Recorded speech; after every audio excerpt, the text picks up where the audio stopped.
여러분, 요 근래에 이런 썸네일 많이 보셨죠? 음식 피라미드가 바뀌었다. 미국식이 가이드라인이 혁신적으로 바뀌었다. 고기를 마음껏 먹어도 된다고 했다. 김치가 강조되어 있다. 사실 여기에는 절반은 맞고 절반은 틀린 정보들이 있어서 제가 오늘 진짜 원문, 진짜 원래 보고서를 같이 보여드리면서 실제로 강조되고 달라진 게 뭔지, 그리고 우리가 여기서 오해하지 않아야 되는 게 어떤 부분인지 정리를 해드리려고 영상을 준비했습니다. 미리 방향만 잡아두면요, 이번 지침의 가장 큰 표어는 리얼 푸드입니다. 가공을 덜한 진짜 음식으로 돌아가자는 것이 이번 5년 계획의 중요한 포인트입니다. 그런데 여기서 제일 위험한 게 뭐냐면 이 문장을 너무 단순하게 받아들이는 겁니다. 단백질을 과하게 올리거나 발효식품을 만능처럼 믿거나 버터나 우지를 이제 마음껏 먹어도 되는구나 라고 착각하는 순간 여러분들은 많은 연구자들이 오랜 세월 연구한 정말 좋은 메시지를 생활의 도구로 만들 수 있어요. 그래서 오늘 이 좋은 메시지, 중요한 메시지와 주의할 점을 같이 묶어서 설명을 드려보도록 하겠습니다.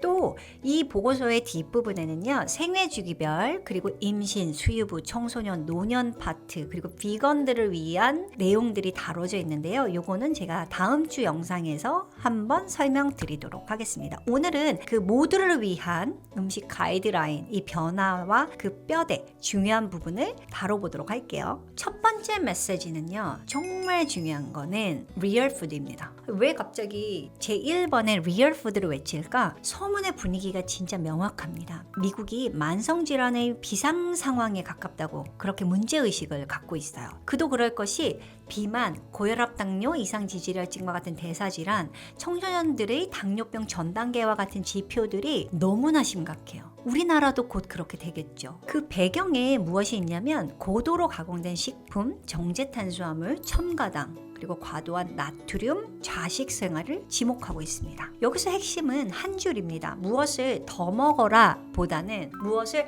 덜 먹어야 하는지가 상당히 선명하게 강조되어 있다는 거예요. 이 문서가 계속 이 세 단어를 악의 축으로 보고 있습니다. 초가공식품, 정제, 첨가. 그래서 제가 여러분들이 이 지침을 이해하실 때 고기, 발효식품 이걸 얼마나 먹어야 돼? 이것보다는 얼마나 이 가공식품이 문제가 될 수 있는지, 그러니까 초가공, 정제, 첨가의 비율을 얼마나 낮출 수 있는지, 낮추는 게 얼마나 중요한지에 초점을 맞추는 게 중요하다고 이해하시면 좋겠습니다. 두 번째는요, 자기한테 적합한 양을 먹으라고 여전히 가장 중요하게 강조하고 있습니다. Right amount for you입니다. 네, 즉 내게 맞는 양의 기준은 달라지지 않았습니다. 이 문서가 그러니까요, 여러분들의 썸네일과는 달리 보고서에서는 의외로 가장 먼저 꺼내는 말이 양입니다. 즉 칼로리 필요량이 나이, 성별, 키, 체중, 활동량에 따라서 달라지고,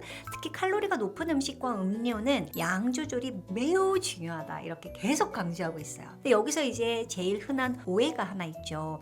좋은 음식이면 많이 먹어도 될까요? 네, 이 질문을 하시면 아니라고 하는데, 이 질문을 생각하기 전에는 마치 좋은 음식이면 삼시세끼 계속 먹어도 되는 것처럼 받아들이는 게 문제입니다. 그런데요, 진짜 리얼 푸드, 좋은 음식도요, 많이 드시면 체중이 올라갑니다. 체중이 올라가면요, 인슐린 저항성, 지방간, 고혈압, 수면의 질이 흔들리는 건 마찬가지예요. 더 초고도 비만이 되지 않을 뿐 비만은 될 수 있습니다. 또 여러분, 김치가 강조되어 있다고 하지만 김치도 계속 많이 드시면 여기에 유산균만 있나요? 아니죠. 나트륨이 있습니다. 그래서 고혈압이 생길 수 있어요. 아시는 분들은 아시겠지만 저희 아버지가 배추 농사를 짓는 분이에요. 그래서 저도 배추와 김치가 얼마나 좋은지는 알고 있지만, 여러분들이 그걸 삼시세끼 밥에 김치만 먹으면 고혈압 환자가 되실 수 있는 거예요. 그래서 이런 양에 대한 거, 아무리 좋은 것도 적정량이 있다는 거를 꼭 이해하셔야 되고요. 다만 여기서 이 보고서가 강조하고 있는 게 뭐냐면요, 식단의 질,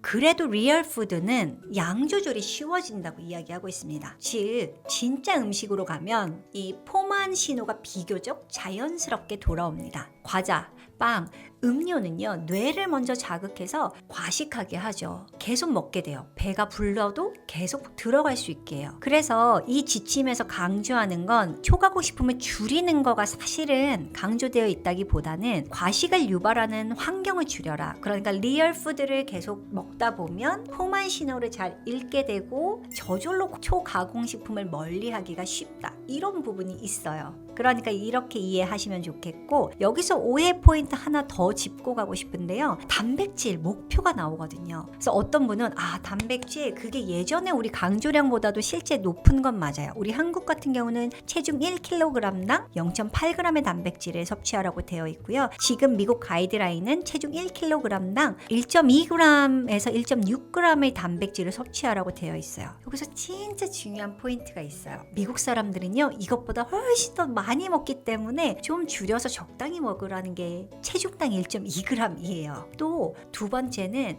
여러분 이게 우리나라도 그 이상 먹을 수 있지만 단백질 근본 식품 중에 리얼 푸드는요 다 비싸요. 그래서 이게 무작정 좋은 고기를 많이 먹으라고 강조할 수 없는 게 또 영양 정책적인 측면이기 때문에 여러분들이 그 부분을 이해하셔야 됩니다. 무슨 말이냐면 체중당 1.2g의 단백질을 먹으라고 했다고 해서 햄 먹어도 되겠어요? 아니죠. 그러니까 더 우선순위의 강조점을 이해하시는 게 중요하다는 얘기입니다. 그리고 중요한 건 꼭 이 체중 1kg당 단백질 1.2 뭐 이런 얘기 하시는 분들은 자기 체중이 먼저 중요해요. 예를 들어 100kg인 분들은 단백질을 체중 1kg당 1.2g을 드시면 될까요? 아닙니다. 줄이셔야죠. 그러니까 적정 체중에 맞는 단백질 섭취가 강조되어 있다는 거를 꼭 기억하시고요. 즉 현재 체중 그대로 곱해서 단백질 목표를 삼으면 목표가 과하게 잡힌다. 이 문서에서도 단백질 목표를 말하면서 개인 칼로리 필요에 따라 조정하라고 전제를 깔아놓습니다. 즉 적정 체중을 유지하는 게 더 중요하다고 이야기를 하고 있고요. 그러니까 실제 적용에서는 목표 체중 또는 조정된 안전한 체중 그 체중에 대한 단백질 값을 갖는 게 맞는 거죠. 세 번째는 또 의외로 어떤 식품이 아니고요. 물입니다. 하이드레이션을 이야기하고 있어요. 물은 가장 과소평가되는 영양소라고 강조하고 있습니다. 수분은 전반적 건강의 핵심이에요. 그리고 물, 또 여기는 탄산수도 포함되어 있고 무가당 음료를 선택하라고 강조하고 있습니다. 여기서 제가 느끼는 진짜 메시지는 이거예요. 달콤한 음료 습관은 끊어라. 여러분, 콜라나 달달한 음료를 습관적으로 마시면 식사에 당을 줄여도 하루 혈당 곡선은 계속 출렁거려요. 스파이크를 칩니다. 그리고 단맛은 설령 칼로리가 없는 인공당이라 하더라도 미각의 기준선을 올려버리기 때문에 음식 중에 리얼 푸드에서 음식을 찾을 때도 더 단 것을 찾게 돼요. 간식 욕구도 커져요. 그러니까 오해의 포인트는 이 단 것을 너무 칼로리가 없다고 무작정 많이 드시지 않는 것과 100% 과일 주스면 괜찮지 않나 하는 그것도 아니라는 거예요. 이 지침에서도 100% 주스도 제한된 양으로 심지어 물에 희석해서 먹으라고 되어 있습니다. 왜냐하면 과일을 씹어서 먹을 때와 갈거나 짜서 마실 때는 몸이 받아들이는 속도가 달라지기 때문이에요. 그래서 제가 예전에 과일 영상에서 스무디조차도 과일은 해서 먹지 않는 게 좋다 이렇게 이야기를 드린 적이 있죠. 그래서 이 치아를 쓰는 게 정말 중요하다. 씹는 과정과 섬유질의 물리적 장벽이 사라지면 흡수가 빨라지고 포만감이 금방 식습니다. 그래서 기본값은 과일은 가능하면 껍질째 씹어서, 음료 형태는 최대한 제한적으로, 그리고 여기에 강조되어 있진 않지만 다른 만성질환을 생각하면 말린 과일도 먹지 않는 게 좋겠다. 또 통조림 형태의 과일도 먹지 않는 게 좋겠다. 그 다음에 이제서야 단백질 이야기가 나옵니다. 하지만 강조되어 있긴 합니다. 단백질은 매 끼니의 중심축으로 삼아라. 이게 이제 좀 가장 많이 변한 건데요. 이전에는 탄수화물을 중심축으로 삼으라고 되어 있는데 이 단백질의 존재감이 올라간 건 맞아요. 하지만 여기에 가장 중요한 건 고품질, 영양밀도 높은, 좋은, 리얼, 신선 단백질을 선택하라고 되어 있습니다. 그리고 더 중요한 것은 고기를 먹으라는 얘기가 아니에요. 고기, 동물성과 식물성 단백질을 모두 포함하라고 되어 있습니다. 동물성은 계란, 가금류, 그러니까 닭고기, 오리고리죠. 그 다음에 해산물, 붉은 고기까지. 그리고 식물성은 여러분 아시다시피 콩, 완두, 렌틸, 견과, 씨앗, 대두까지 골고루. 여기까지만 보면 단백질 많이 먹자로 이해할 수 있지만 여기에 더 중요한 포인트가 있더라고요. 조리법이 명확히 강조되어 있어요. 튀김을 피하고 찐 상태를 먹는 게 중요하죠. 이 튀김은 결국에는 안 좋은 기름을 먹게 되는 경로이기 때문입니다. 즉 단백질은 강조되어 있지만 어느 한 종류 동물성만 강조되어 있는 거 아니고 식물성과 균형 있게 먹되 고기를 고를 때 조리법 튀기지 않고 또 설탕, 전제 탄수화물, 전분, 화학적 첨가물이 없는 고기를 선택해라. 그리고 맛이 필요하면요 약간의 소금 그리고 향신료와 허브로 내라고 강조하고 있습니다. 이거 한국 식탁에도 진짜 중요해요. 우리가 먹게 되는 고기가요 사실 제육볶음, 불고기 양념, 고추장, 고춧가루 양념 아니면 간장, 데리야키 소스 이런 거거든요. 그러니까 소스 범벅구이가 우리 한국은 문제인데 이런 것조차 먹지 않는 것을 강조하고 있습니다. 첨가당과 전분이 옆에 붙은 거 정말 피하시는 게 이번 개선 가이드라인의 중요한 점입니다. 단백질에 밀가루 묻혀서 튀기고 이런 결국은 돈가스, 치킨 이런 것도 피하라는 이야기입니다. 제가 이걸 왜 강조하냐면 고기 많이 먹으라고 했어 하고는 돈가스랑 치킨을 먹는 분들이 있어요. 햄버거 먹는 분들이 있어요. 이거는 정말 자기 마음대로 왜곡돼서 듣는 겁니다. 신선한 단백질을 최소한의 조리법으로 된 걸로 드시는 거예요. 그런데 양을 제한하고는 있습니다. 자기 체중 1kg당 1.2에서 1.6g. 근데 한식에서는 사실 도달하기가 어려워요. 그래서 최소 1.0g 이상. 물론 여러분 치킨 같은 걸로 채울 수 있습니다. 하지만 여기서는 리얼 푸드로 채워야 되잖아요. 리얼 푸드로 채운다고 하면 자기 체중당 1.0g도 쉽지 않아요.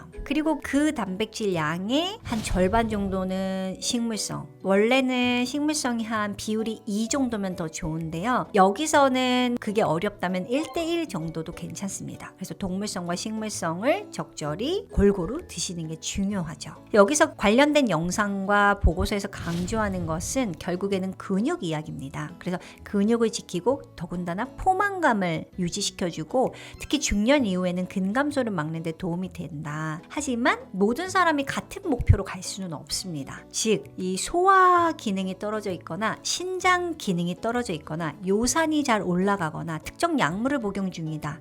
아니면 심혈관 위험이 이미 많이 올라가져 있고 혈중 지질이 안 좋은 분들은 거기에 맞는 식품을 선택하는 거죠. 그 리얼 푸드 중에서도요. 그래서 이걸 단순히 단백질을 올려라 이렇게 이해하지 마시고 그러니까 무조건 많이 먹어도 된다가 아니다. 이거를 꼭 기억하셔야 돼요. 제가 다시 한번 강조드릴게요. 단백질이라고 해서 다 같은 단백질이 아니다. 단백질도 좋은 단백질과 나쁜 단백질이 있다. 튀긴 치킨과 구운 생선은 단백질량이 비슷해 보일 수 있어도 산화된 지방, 나트륨, 빵가루, 전분, 소스 이런 당이 붙어 있는 건 대사가 달라집니다.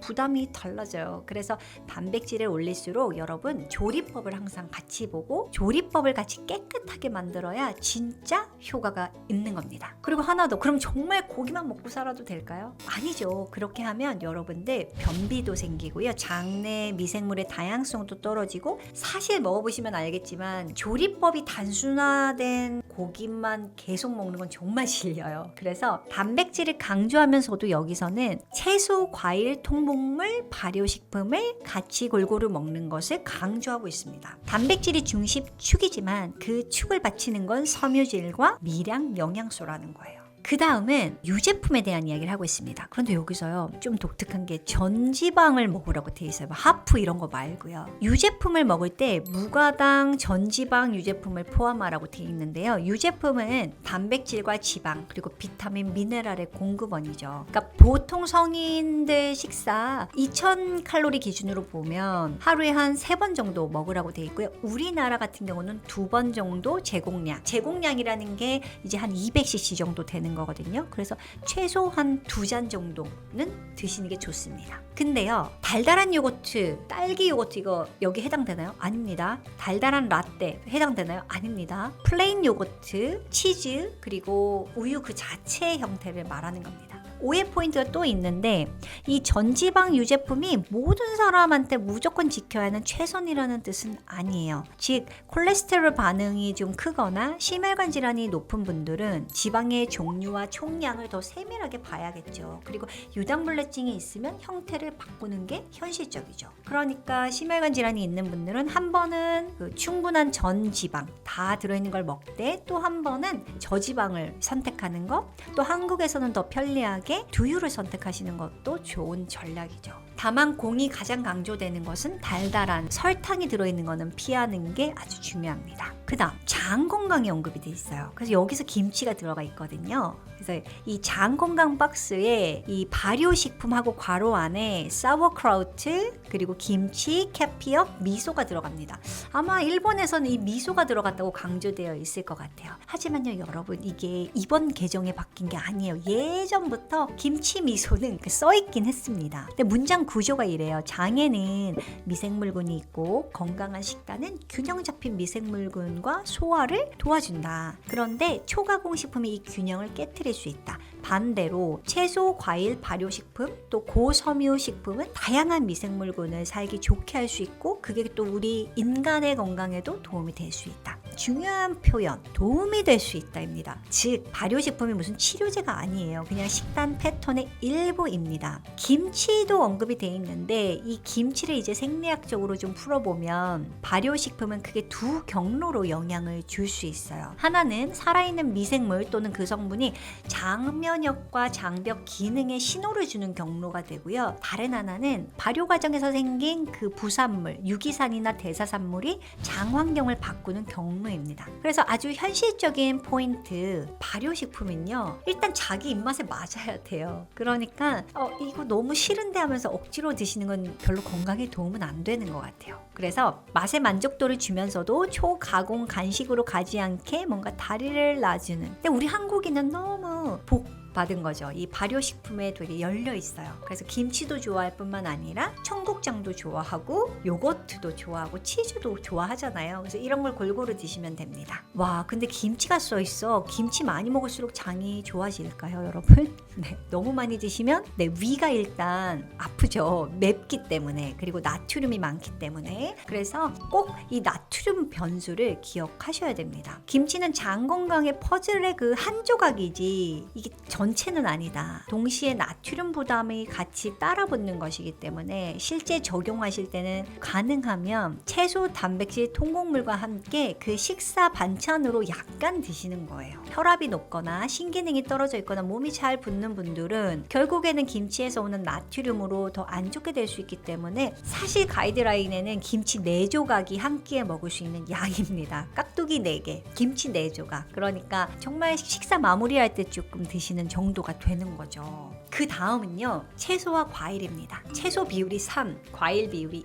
2, 색깔을 다양하게. 제가 예전에도 색깔을 다양하게 먹는 게 얼마나 중요한지 한번 다뤄드린 적이 있는데요. 이 신선식품 그대로 생식 또는 조리 전에 잘 씻고 드시고, 물론 냉동 건조 캔 제품도 첨가당이 없으면 되게 좋은 옵션이 될 수 있다, 이렇게 있습니다. 여기서도 이제 뉘앙스가 중요해요. 결국에는 보니까 약간의 가공까지는 허용이 되지만 가능하면 정제, 첨가당 있는 거를 피해라. 그리고 염장식품도 피해야겠죠. 그래서 결국 원하면 그 신선식품에 우리가 소금, 향신료, 허브로 맛을 내라. 왜 중요하냐면요, 채소를 먹기 위해서 드레싱을 잔뜩 뿌리는 그 순간 채소의 장점은 없어집니다. 그리고 과일 팟에서 또 한 번 강조가 돼 있어요. 100% 주스는 과일이 아니죠. 제한된 양, 그리고 물로 희석해서 먹으라고 되어 있습니다. 더 중요한 건 과일보다 채소를 더 많이 먹어야 된다는 거예요. 현재 우리나라 여성분들의 가장 큰 문제는 과일을 너무 많이 드시는 거거든요. 그래서 채소를 너무 많이 먹는다는 느낌으로 과일을 좀 줄이시는 게 좋습니다. 그렇다면 과일은 당이니까 그럼 아예 끊어야 될까?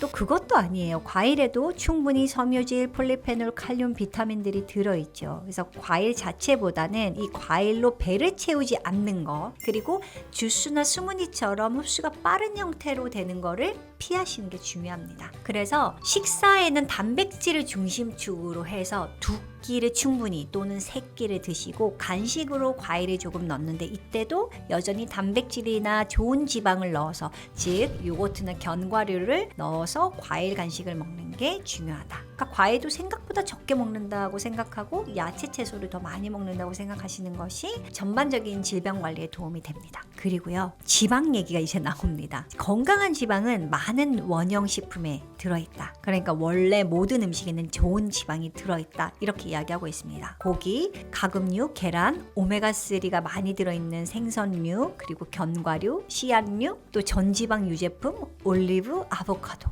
그리고 조리해서 지방을 더할 때는 다른 오일들보다는 올리브 오일을 우선하라고 되어 있고요. 다른 선택지에 버터나 우지도 언급합니다. 근데 여기서 이제 좀 오해가 발생하기 쉬워요. 야, 버터나 우지 괜찮대. 돼지 기름 괜찮대. 삼겹살 고기 기름 먹어. 김치 볶아서. 그건 우지가 아니에요. 여러분, 뜨겁게 조리된 다음의 기름은 형태가 좋지 않습니다. 그리고 중요한 건 양이에요. 총 칼로리의 10%를 넘지 말라고 분명히 강조되어 있습니다. 그러니까 그 목표를 달성하는 가장 현실적인 방법은 결국 기름을 넣은 조리를 덜 먹는 방법이 되겠죠. 초가공 식품은 무엇보다 줄이라고 되어 있고요. 그래서 포화 지방을 무제한 허용한다는 얘기가 아니다. 이거 계속 생각하시고 초가공을 줄이면 자연스럽게 포화 지방의 비율도 관리하기가 쉬워진다. 이렇게 이해하시는 게 맞습니다. 또 하나 흥미로운 문장이 있는데요. 어떤 지방이 장기 건강에 최선인지 연구가 더 필요하다. 이렇게 되어 있습니다. 여기서 이제 오해 포인트 하나만 더 말씀드리면 건강한 지방은 지방산의 이름뿐만 아니라 지방이 들어있는 식품의 맥락을 이해하셔야 돼요. 올리브 오일은 폴리페놀과 같이 가는 거고 견과류는 섬유질이나 미네랄과 함께 가는 겁니다. 무슨 얘기냐면 빵 속에 들어있는 지방은 여러분 설탕과 정제 밀가루로 가는 경우가 많죠. 이런 데 들어있는 건 아무리 버터라 하더라도 늘리는 게 좋은 게 아니겠죠. 그러니까 지방의 근원 식품 리얼 푸드를 먹으면서 그 안에 들어있는 지방을 먹을 때 같이 함께 들어오는 것이 중요하다는 얘기입니다. 그리고요, 그 다음은 통곡물 이야기로 넘어갑니다. 통곡물을 2번에서 4번, 그리고 정제 탄수화물은 진짜 말도 안 되게 의미 있게 줄이라고 이야기합니다. 근데 우리나라 분들은 통곡물을 이미 잘 드시고 있으니까 이건 유지를 잘 하시면 될 것 같아요. 밀가루만, 면 요리, 분식만 좀 줄이시면 너무 좋겠죠. 흰빵, 그 다음에 포장된 즉석 아침 식사, 밀가루 기반의 어떤 식품들, 크래커 이런 것들이죠. 그래서 이런 것들은 좀 줄이고, 다만 여기서 이제 오해하지 않아야 되는 게 탄수화물이 그렇다고 악마냐? 그렇지는 않죠. 여기서도 계속 강조하지만 정제되고 가공된 형태, 그러니까 밀가루가 이용된 거를 이야기합니다. 한국에서는 이제 흰쌀밥, 면, 빵 이런 것들이 좀 주의해야 할 식품이 되겠죠. 그래서 흰쌀밥은 좀 줄이고 잡곡, 현미, 귀리, 보리 같은 거를 드시는 게 좋겠죠. 그 다음 이 레포트에 정말 그 직설적이고 적나라하게 강조되어 있는 게 highly processed food입니다. 정말 초가공 식품을 주의하라고 되어 있고요. 과자, 쿠키, 캔디처럼 달거나 짠 초가공 간식을 피하라고 되어 있습니다. 대신 영양 밀도가 높은 음식, 집에서 준비한 식사를 먹으라고 되어 있어요. 엄마로서 참 상당히 부담스러운 멘트인데 외식을 할 때도 영양 밀도를 보고 선택하라고 되어 있습니다. 즉 인공향, 그리고 이제 색소, 인공 보존제, 그 다음 칼로리가 별로 없다고 하는 감미료, 이런 것들이 덜 들어있는 거를 선택해라. 그리고 설탕이 들어간 음료, 탄산, 과일 음료, 에너지 드링크를 피해라. 그래서 여기서 이제 마지막으로 오해의 포인트는 제로 음료는 안전한가입니다. 근데 이 문서에도 레포트에도 언급은 되어 있어요. 이 비영양 감미료가 건강한 식단의 대체로 언급이 되는 것은 아닙니다. 그러니까 건강을 위해서 그걸 특별히 더 선택해서 먹을 필요는 없다고 이야기하고 있습니다. 그러니까 예를 들어 제로 콜라를 건강을 위해서 이거를 선택해서 계속 먹는 건 의미가 없다. 왜냐하면 이건 이전에 그 연구들을 제가 한번 설명드린 적이 있는데요. 아무리 칼로리가 없어도 우리 미각이 단맛에 학습이 되기 때문에 실제 다른 식사에서도 단맛을 흡수를 추구하게 되는 문제가 생기고, 그리고 오랜 기간 봤더니 장내 미생물에는 악영향을 주기 때문에 문제가 되더라. 그래서 결국은 이 단맛에 대한 습관이 생기기 때문에 가능하면 인공 감미료조차도 안 먹는 방향으로 가는 게 적합하다. 거의 한 두 번째, 세 번째 강조돼 있던 하이드레이션, 물 먹어라. 이걸로 이해하시면 될 것 같습니다. 그 다음, 예전에는 이 설탕 기준이 딱 기준선이 있었어요. 그런데 이번 보고서에서 가장 강조하는 것은 이 첨가당이나 인공 감미료가 거의 먹지 말라고 돼 있어요. 사실 10g 정도면 그 티스푼으로 2.5 티스푼이니까 진짜 조금이거든요. 그러니까 커피 한 잔 마시면 끝나는 양이에요. 이제 미국 같은 경우는 성분표에 sugar, syrup 또는 끝에 OSE 무슨 로스로 끝나는 단어를 보면 먹지 말아라. 이게 첨가당 이름이다. 그리고 첨가당 이름이 얼마나 다양한지 쭉 나와 있어요. 그래서 이런 것들을 이해하셔야 되고요. 여기서 또 하나 강조하고 싶은 거, 우리나라는 꿀을 좋아하잖아요. 꿀은 벌꿀이 만들어준 자연식이니까 이게 첨가당 아니지? 라고 이해할 수 있지만 꿀도 첨가당 이름 목록에 이 보고서에 포함시켜 놨더라고요. 그래서